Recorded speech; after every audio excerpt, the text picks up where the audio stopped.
But Let yeah, that thing Brandon go. Ingram, after the Raptors front office, stranded all the media members yesterday, Bobby Webster finally spoke today. Brandon Ingram popped out at the OKC shoot around and Hmm. spoke as well. And I know you have some additional big picture thoughts about the Brandon Ingram trade. Yeah, I think especially after hearing Bobby Webster talk about the trade and the context around it and the reasons why, I think it makes complete sense as to why they did it. And there really shouldn't be that much confusion as to sort of the circumstances of the trade. So I think Bobby explained three key reasons why the Raptors made the trade for Brandon Ingram. Number one, the Raptors still clearly intend to tank this season. If you go back and listen to Bobby's presser, he mentioned the young guys are going to get minutes over and over again. And we know sort of what that means. We know that he said that we're going to pray to the lottery gods. We know exactly what's happening here. In fact, he actually argued as part of this trade, you're shipping out two vets in Bruce Brown and Kelly Olynyk. And of course, those minutes are now going to go back to the young players who had them to start the season. So we know that this is not going to derail what the Raptors want to do tanking wise this season. He can't say that explicitly, but we know that this trade, especially with Ingram continuing to be injured with an ankle injury, they can take their time with that, and the Raptors can continue sort of down this path of collecting lottery picks. The other reason, number two, is that look, the Raptors and Ingram kind of already have mutual interest on a deal, right? Like we know this. Before you trade for a player like this, you know that you have already got a chance to um, settle in and try to convince that player to stay. The fact that Brandon Ingram waived the trade kicker in his contract is a clear sign that he wanted to come to Toronto. And the Raptors, you got to give the front office enough trust to know that they've done their due diligence, not just in their interest in re-signing, but also in the idea of what is that actual number look like. Like from the information that I've been gathering, I think it's not going to be a max contract. It's not going to be like for the full number, which I think is like 50. Like it's not going to be like that. It'll probably start somewhere closer to his current deal, maybe escalating up to 40 or maybe starting at 40, but it's not going to be the full max. And quite frankly, the Raptors actually have a chance here to extend him before he hits free agency. So it's more of a one-on-one negotiation rather than like, I guess everyone gets to sort of jump in here. So if I had to guess, it'll probably be something roughly like 3 years, 120, something like that. Like I think that's a pretty fair number for what Ingram is in this league, especially when healthy. And then I think the third thing is just look, we've seen the last couple of games, right? Like we've seen the whole season. The Raptors need some scores. Like I think it was actually pretty funny to see Bobby spell it out when he said, "Scotty wants to pass, Ingram wants to score." And I think that like more than anything else, we're kind of continuing to see the Raptors just stockpile assets here. If I had to tell you that you are getting a player who has the ability to score with the likes of Ingram, who, by the way, in a game like this, could really give you that secondary punch that the Raptors were missing in most of the games that they play, quite frankly. And it costs you one future first round pick that's not even your own, that belongs to a pretty good team in Indiana. Like you do that deal. Like it doesn't cost you much beyond that. I mean, you weren't gonna do much with Bruce Brown and Kelly Olynyk. So yeah, I think like once you actually listened to the press conference and heard the front office talk about this whole situation, like it just I don't know. Like is it confusing to you? I guess especially with those things explained by Bobby now. No, I don't think so. I think all the points you made are valid. I think the Raptors are in a position right now where they need to continue to add talent. Mm-hmm. And as much as like you want to criticize or look at what Brandon Ingram's offensive game might look like, might fit with the rest of the team, I think he's adding a clear need here. And I think if you look at the collection of talent that is here, and you assume obviously they add the number one pick this coming draft, or I still think they might trade it for something, maybe another win now piece.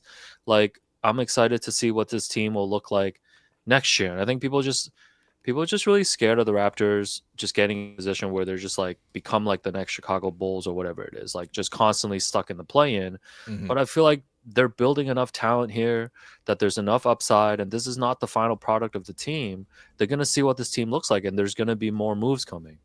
But if anything, I think like the Raptors is just in a position where they've got to hit on their next like three moves, whatever those are, like the draft pick, Right. what that next big trade might be if they're looking for another big trade, Mm-hmm. or if they're gonna bring in anybody for your free agency like ever. Like it's really important Yeah. what those next couple moves are going to be, because I think if they hit on those moves, if they if all the bets that they've made on these players right now, Mhm. like IQ, like Scotty and Brandon Ingram hit, then Yeah. you have a scenario where you can start looking towards building like a sustainable winner. And like nobody knows, like none of us know how this is going to look like until we get to see it, Mhm. is the other thing too, right? So again, it has to be another wait and see approach, but I totally get the Brandon Ingram addition. And he's wearing number 3. Yeah. Early nickname is I saw the notorious BI3. I'm lukewarm on that right now. That's Okay. kind of fire, no? Yeah, okay. I don't know. I'm just a big hater at my big age. That's Like fine. I see any nickname and I'm like, yeah, that sucks. But I could warm myself up to Notorious BI3 if you're with it. I don't mind it. I think look, there is a certain swagger that comes with sort of a guy who plays like the way Ingram does. Like we should anticipate the fact that look, we have not had a pure score like this in a while, man. And Mhm, I know that mhm. like this is almost venturing into like the ball don't stop territory of like who you are the one at the right elbow, who you are with the one dribble pull up, who you are with the two dribble pull up. But like I mean, I think sometimes we can just sit back and enjoy some buckets, especially on a team that, quite frankly, is like a little bucketless. You know, like I don't want to like the Raptors play hard, they move the ball, they share it. It's great, great fundamentals. You know what I mean? But you know, sometimes you're in gym class and you have to guard like Zion Williamson or LeBron, and he's not like that. But I'm just saying, like, he's got tremendous skill to score the ball, and again yes, the Raptors are rebuilding, and this is just one piece, and Bobby did caution that as well. But also at the same time, I think about it, it's like, look, it's like if you're saving for a house in Toronto, which I think most people are in a similar predicament, and most people won't actually reach that goal. But let's say you're just saving, you know what I mean? Like you're trying to keep it tight for a while. That doesn't mean that you don't like take a good deal when it's there. You know what I mean? Like you see a situation in New Orleans where they're probably not going to bring him back because their team is pretty loaded as it is in terms of the salary. The team wasn't succeeding and it wasn't really working around them. And so you jump in and the market wasn't that hot. I think the one way to compare it to is like when you compare it to all the other trades that were made, right? Like, what the Warriors gave up for Jimmy Butler, who is a much better player than Brandon Ingram and certainly more accomplished, but also he's 35. And you're giving a Wiggins, who's a pretty good player on his own right, not as good as either of these two players, but a still pretty good player. And then you're also giving up a first round pick. Like it's you look at the other trades that were made for star players. Like I don't know. Like, is this not the lowest price that anybody paid for like an impact player? We can quibble about the title of a star, whatever, but it's a pretty low price. You know what I mean? Like I think the only star that went for less maybe was Zach LaVine, and even that still cost Darren Fox, who Yeah, went I for mean three firsts. they essentially just gave up a first rounder, right? I mean, you can quibble with the other draft pick and all that stuff, but like, Yeah. yeah, this price is pretty low. It is interesting to me too that my guy Bill Simmons and I think other people too Hmm. are pretty down on this trade. I think he gave it like a D on this one, because I think the general consensus of how people are looking inwards at the Raptors is Hmm. just they don't understand why they've committed all of this money to all of these individual players. Sure. Like I think there's a segment of basketball like media or fans that just feel like the Raptors have overpaid for a core group that is not that exciting to them. And Yeah. I think that's a valid concern. I mean, we've seen a Hmm. little bit of IQ so far. Like we've committed to Scotty, and I think Scotty's been playing well for the most part this season. And now you're going to be committing this 9-figure deal to Brandon Ingram. Hmm. And props on your reporting. Confirmed by Brian Windhorst too on the Hoop Collective. He basically stopped short of saying that the deal was pretty much done. Okay. And it was going Well. to be like 3 years, like a 9-figure deal. So Hmm. yeah, like I think it's just the Raptors have a certain belief in these players that they have signed that they consider their core group, Hmm. and they just have to be right about that. Because if Yeah. they're not, then there will be the Bulls. They do have to be right about that, and Mhm. that's completely fair. It doesn't mean that they can't pivot off any money. Like I think the only contract the Raps will have a difficult time moving right now is just IQ. And I Sure. think that like part of that, the majority of that is due to the injuries that he's suffered, but also because he's got like 4 more years on this deal. Mhm. When he's healthy and playing the way we know he can play, I think is actually fair value. But still, like I could see just based on the injury and the length of the contract, it might be hard to move him without sort of attaching more. Um, but yeah, I mean, I think for the Raptors too, it's also important to consider that like, look, the Raptors view cap space entirely differently. You have obviously three ways to improve your team in the NBA, right? You have the draft, you have free agency, and then you have trades. Um, f- Based on the market that you're in and the situation that you're in, cap space can be more valuable. Like for example, for the LA teams, or for New York, or for Brooklyn and Miami. Those teams, it's valuable to have cap space because they're destination markets and free agents often plan to go there.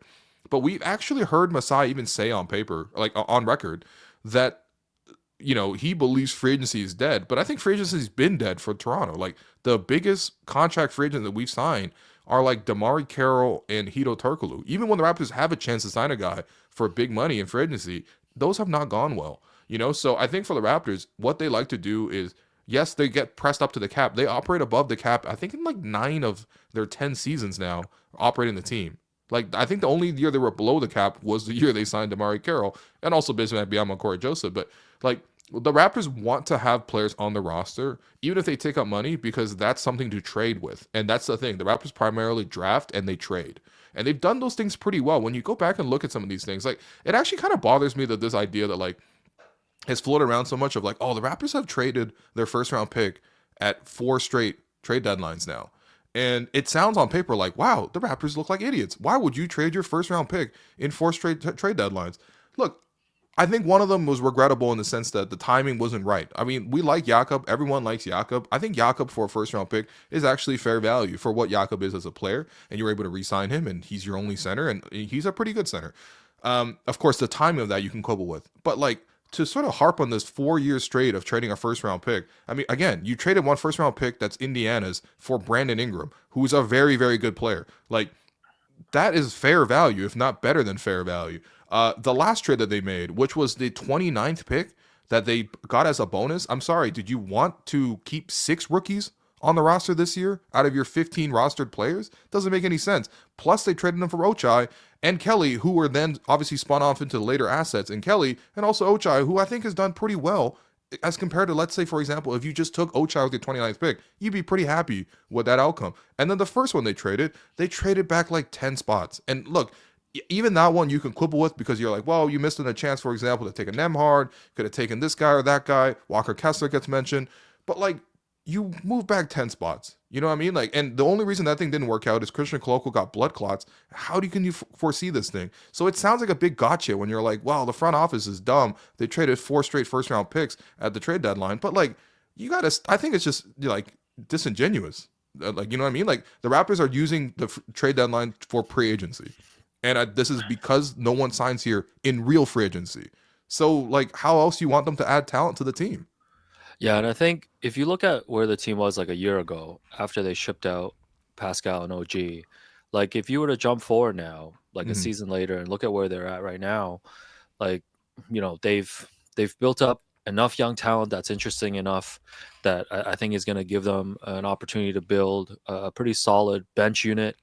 And with guys like still like Ulrich Chomche, who could figure into the longer part of the future Mm-hmm. in a way that, it's not something that you need immediately. They've really upgraded their starting lineup. I think if you just look at it from a year before to now, like they probably accelerated the plans faster than people expected, Mm-hmm. but they're also just in a way better position. Like there's way worse scenarios that they could be in right now, i.e. having just like completely gotten nothing out of this previous draft and have no influx of talent coming in, like Mm-hmm. secondary level of talent, Yeah. have no outlook on what other talent you're adding to the starting lineup.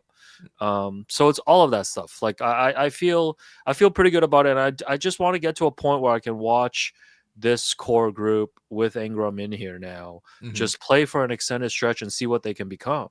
Yeah. Because like so much of this conversation, starting with this season, with IQ, Scotty, and RJ, and now with Ingram, has just been hypothetical. And like this team has just been influx and turned over for like the last like 2 seasons now. Hmm. Like at some point, I just want to see, and it's probably going to be have to be the start of next season. It's I gonna be the want start of to, next yeah, season. I want to see what this team looks like, because otherwise, all of this is just us trying to break down and analyze a thing that we haven't seen yet.